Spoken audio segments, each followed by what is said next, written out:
Hi, how are you? My name is Gary Pecorino, and I'm here to talk to you about improvised pop music. Well, improvised pop music basically is a new form of song creation.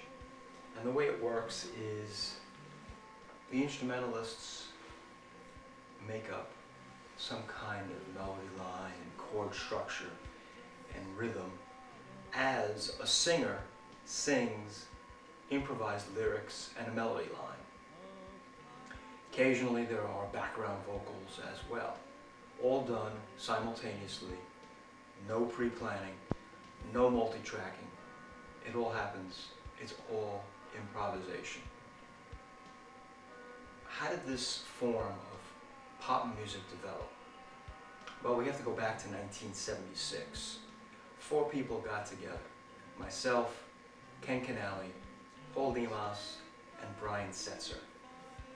We formed a group called Hal Greer. Hal Greer was formed in the summer of 1976, and we decided we needed a place to play.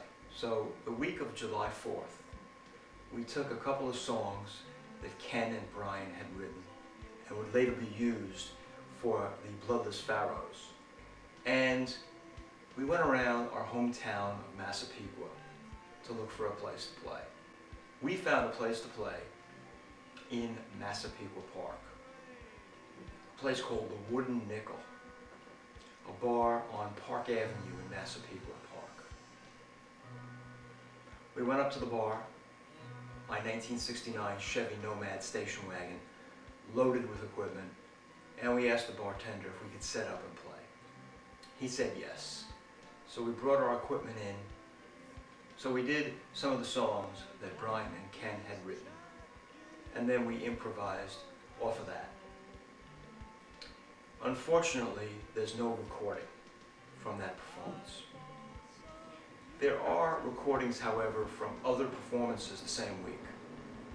We set up briefly at the Sunrise Mall in Massapequa. In the back, behind Macy's.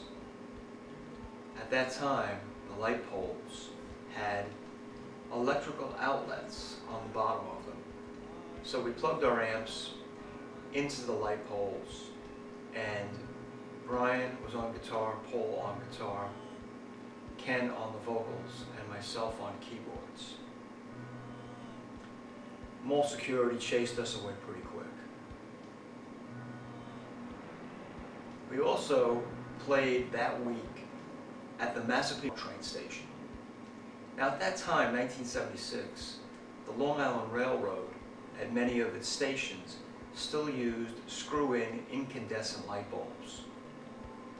So we unscrewed one of the light bulbs and screwed in an adapter we got at Pathmark in Seaford, which allowed us to plug in to the light socket.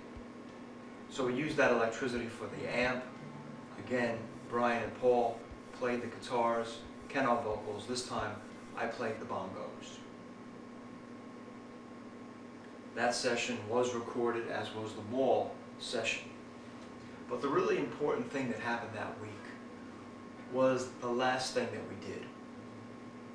The last time out, the last day out, during this week of July 4th, 1976, we couldn't find a place to play. We moved around from bar to bar in Massapequa and Massapequa Park, but nobody would let us play. We went back to the train station, but there was an undercover cop there. Probably he was there because we had played several days earlier and somebody had reported that we had played over there. It was a funny performance because we set up on the platform, we're playing Ken and Brian's songs, and simultaneously a train comes in from the east and a train comes in from the west. They both stop at the Massapequa train station and people get out in both directions. And we're there on the platform playing music. Our guess was somebody had reported us. So we couldn't play the train station again. There were no bars that would let us play that night. So we ended up at Alhambra Beach in Massapequa. It's a small beach at the end of a dead-end road. There's a bar there. There was a bar there called Arthur's. And we tried to play there, but the bartender said no. So it's 3 a.m. and we have a station wagon full of equipment. A guy comes out of the bar. He says, "Do you guys need a place to play?" And we said, "Sure, we really do need a place to play." We didn't know this guy, and he didn't know us, but we followed him about a quarter of a mile to Division Avenue in Massapequa and pulled up in his driveway, unloaded the equipment, and brought it into his living room. So we're in this guy's house we don't know, setting up in his living room to play. We're about to get started, and this guy, his last name was Biagini, he says to us, "Listen, I got to go out to Pathmark for a couple of things. I'll be back in about 20 minutes. Well, in those 20 minutes, a little bit of history was made. We improvised 2 pieces while he was gone. One of them was called Flies, and that was the really important piece. Myself on keyboard, Brian and Paul on the guitars, and Ken on the vocals. Ken sang over our improvisation and created the first piece of improvised pop music. This was chronicled on the Moodsetters' 1997 release called Stereo Realists. It was the last track, the bonus track on the CD. Not a very good recording, but certainly an historic one. Now, after that 1976 performance, nothing much was going on in the world of improvised pop music. Not until 1988. In 1988, I was a member of WUSB in Stony Brook, the Stony Brook College radio station, at 90.1 FM. A number of people were improvising sound over the air in 1987 and 1988. And I was doing an overnight program from 3 a.m. to 6:30 a.m. on Saturdays. A friend of mine, Tommy Moodsetter, would come out and we would improvise. And we were later joined by Jim Lamonovitz, a bass player, Tom on guitar, and Jim on bass, myself on keyboards.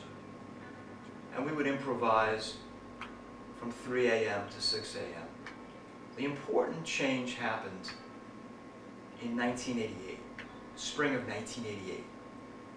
We were joined by Joe Evangelista. Joe did the show right before mine. He did the 12 to 3 slot. And we got to know Joe over a couple of months. And we found out that he played some instruments. And so we asked him if he would join us. And he did.